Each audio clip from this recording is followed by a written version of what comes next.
changed and transformed. And I just want to put those two kind of quotes at the head of the talk. A lot of what I'm going to say will be quite analytical quite theoretical in content, but all that I say is meant to fit within those parameters, to be a description of the conditions under which working people can liberate themselves and a guide to how they can do so. So let's start here. This quintessential rural scene.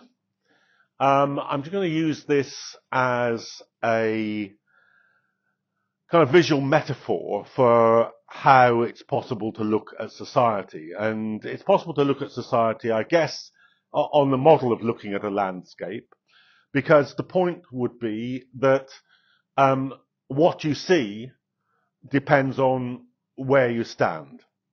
From this point of view, we have this is Swaledale, by the way, in the Yorkshire Moors, that you can see a certain aspect of Swaledale from the point of view that this picture was taken from. But if we were up on this ridge, or perhaps even more if we were up on that ridge and seeing the curve of the valley right the way around that promontory, you would obviously see a different view of Swaledale. If you were down here at this farm, you would have a completely different view of what Swaledale looked like, and what you were able to describe, able to see, would be determined by your point of view. And that's true of historical analysis as well. What you see depends on where you stand. And where you stand is partly a matter of class location, social location in the society, but it's also partially to do with the theoretical framework that you bring to the analysis of society. Unlike looking at the landscape like this, or I suppose if you put it like this, you can put it this way, that the glasses or binoculars that you take with you determine how much you can see. And the framework that you bring to looking at society will also determine what you can see. If you were to physically look through a very powerful set of binoculars at this landscape, you would see different things, different levels of detail, than if you looked at it with the naked eye. And so always, when you're looking at society, where you are located within it, just as where we would be located within this landscape, and what the framework that you bring, the analytical framework that you bring to look at that society, will determine what you see. And that, obviously there will be a multiple perspectives that will derive from that. Different people at different places in the society, looking at it through different frameworks, will see different things. With Swaledale, of course, if we were to look at Swaledale not just as a sort of ideal, quintessential English rural landscape, if we started looking at it historically, so if we brought a historical framework to it, an analytical historical framework to it, we would see very different things about Swaledale. We wouldn't see just a kind of ideal rustic view. We would see that Swaledale actually, historically, has been the site of innumerable different social conflicts in the 17th century. Quakers, dissenting religious minorities, were persecuted in Swaledale. A bit later on, there were huge disputes over tithes, the taxes that were paid to the church, because English capitalism is, in its first instance, a rural development as much as it is an urban development. There were lead mines in Swaledale and labour disputes in Swaledale. The farmers and mine operators argued over the use of the land here. That poaching and game conflict and game law conflicts a mining disaster.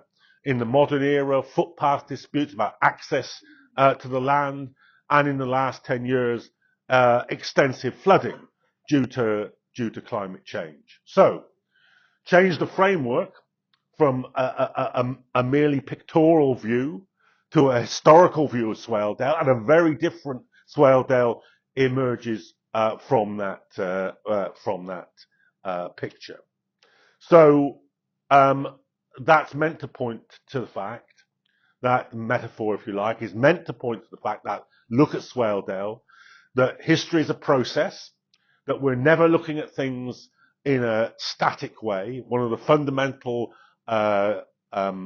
approaches that Marxism brings is that there aren't ever discrete, stable events or objects. They're always changing over time, that there is always a before, a now, and an after, that things that look one way at one time look very differently at another, that history is a process, that it depends on what vantage point we take to look at that process, and that although there is irrefutable factual evidence, the facts aren't infinitely malleable, that fact and fiction are different things. I'll come on to why that's an important thing to say in a moment.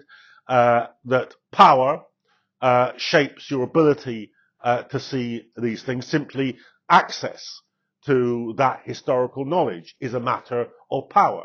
That kind of knowledge is deposited in institutions, in archives, in places which aren't necessarily easily accessible to working people, are the preserves of educated layers in society who have their gatekeepers, who have their costs attached to even finding out that material. And finally, that immersion in the struggles of the time, although there's a great deal of academic and journalistic emphasis on neutrality and lack of bias, actually immersion in the struggles, being able to see the world from a certain standpoint, can be a route to accessing the truth, not a barrier to seeing the truth. Now, I make all those points because in a modern discourse, particularly in academia, but not only in academia, there is a predominant kind of model of or reaction to the fact that there are a multiplicity of different viewpoints available to us, which shapes quite a lot of left argument politically and certainly theoretically. And this stems from the so-called postmodernist turn of the late 1970s, early 1980s. And this was a kind of critique of Marxism as they saw it at the time, associated most of all, I guess, with the French communist philosopher Louis Althusser, but developed by a whole number of postmodernist thinkers after that.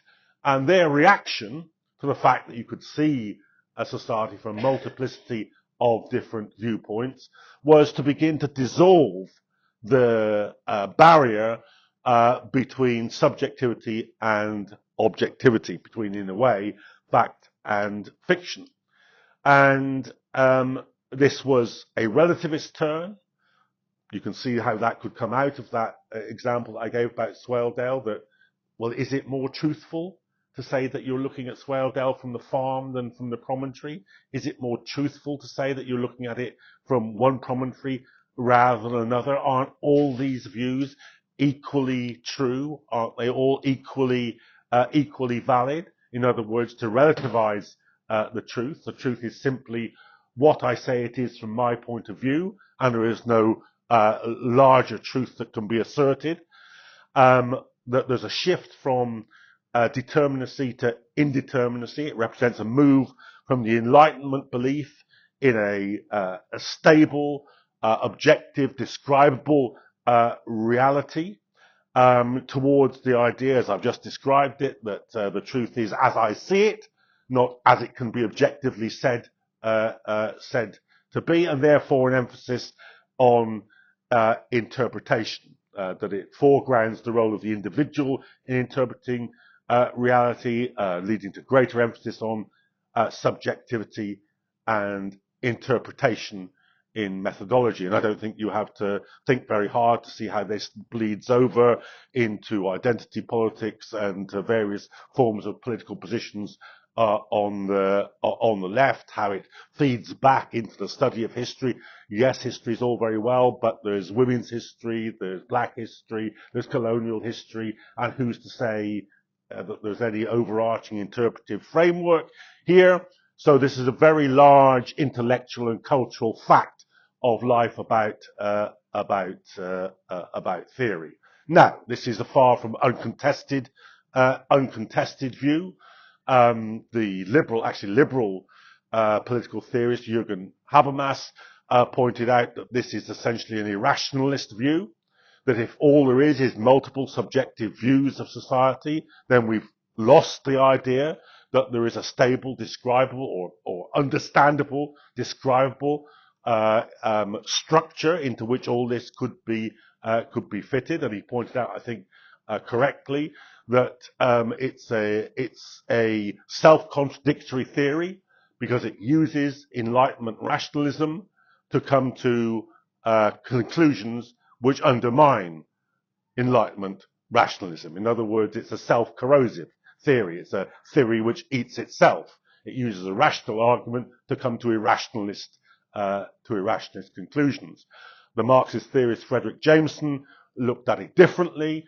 He said that there's a certain shallowness that is a product of late capitalism, a product of the shift from essentially a manufacturing and industrial form of capitalism towards a financial, consumerist, service model of capitalism, and that postmodernism is actually what he called a depthlessness, that its inability to see beneath surface appearances, initial points of view, is to do with the fact that it's mirroring a similar development in modern capitalism. That modern capitalism is a consumerist, shallow, surface society, and that postmodern theory is a reflection of that development in capitalism. Okay, so I don't want to spend any more time on that, but I do want to say that Marxism, as I'm describing it, the classical Marxist tradition, has a different approach to postmodernism and a different approach to this problem. Not that there isn't a problem. There is a problem, and this is the problem that that methodology is meant to resolve. And part of the critique, I would say, of postmodernist methodology is that it's unable to solve this problem, that it reflects this problem, that it doesn't begin to solve it. Here's the problem. No fact interprets itself. We've seen this with Swaledale. You see what you see, and the surface appearance of it is very different than the reality which, if you apply, as I did, a historical analysis to it, you can't see Swaledale again simply as an idyllic, rustic panorama once you know the historical experience that has taken place in that landscape. And of course, the landscape itself is an entirely human construction. There's nothing natural about Swaledale. It's sheep farming, its enclosure, its whole appearance, although it looks natural, is actually the product of various forms of agricultural transformation over hundreds of years. So we can't assume that what we see, what we initially see, is the truth. No fact interprets itself, and the truth does not lie sort of just on the surface available to it. It's not like ripe blackberries that you just go up and pick the truth empirically out of the world around you. And Marx put it like this. He said, all science would be superfluous if the outward appearance and the essence of things directly coincided. In other words, you wouldn't need a methodological way of analyzing what's happening in society if the appearance as it presented itself to you was just the reality. And that point is a profound one. All science proceeds on the basis that there is hidden mechanisms, hidden aspects of reality which aren't available to you. This looks pretty solid, but we now know that it's composed of minuscule atoms and molecules which we cannot see with the naked eye, and it requires a scientific method to analyze that is a fact about this table, just as its substance is obvious to us. So what Marx and Engels did was to try and develop a methodology which dealt with the fact that this world can be presented in multiple different ways, appears in multiple different ways, as Swaledale did from different points of view, and a methodology which dug beneath the surface appearance of society to reveal its actual objective structure.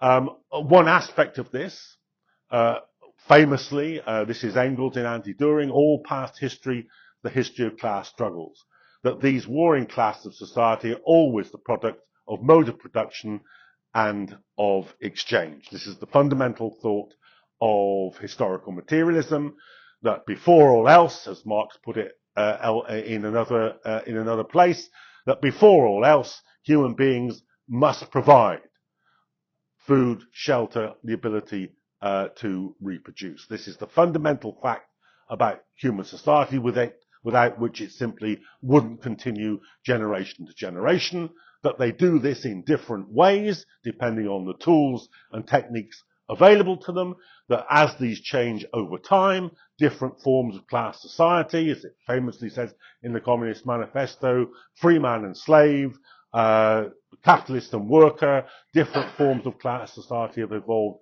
according to how people have transformed the world around them and the tools that they've become capable of developing to aid in that transformation. So the idea of historical change rooted in the way in which people produce the basic necessities of life and the class and social structures that arise on the basis of that, fundamental to the way in which Marx and Engels thought about history. And again, if we go back to Swaledale, that process that I described, that series of social struggles about dissenting religion, about tithes, about enclosures, about lead mining, about industrial disasters, about labour disputes, about right to access to the land, that is all very powerful, local, microscopic illustration of that process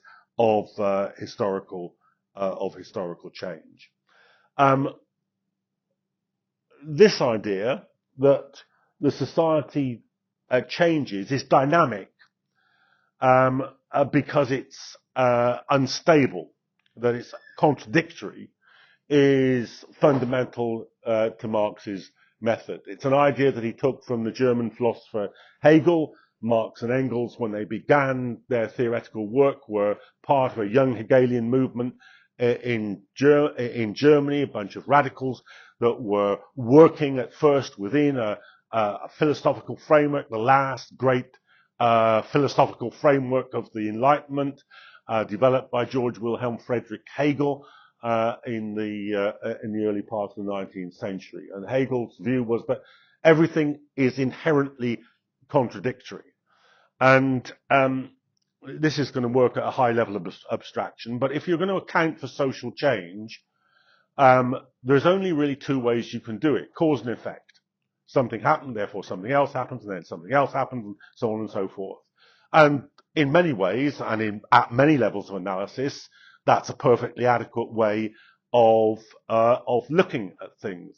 But as an overall, as a total analysis, it won't work. Because, as Hegel described it, it leads to the idea of a bad infinity.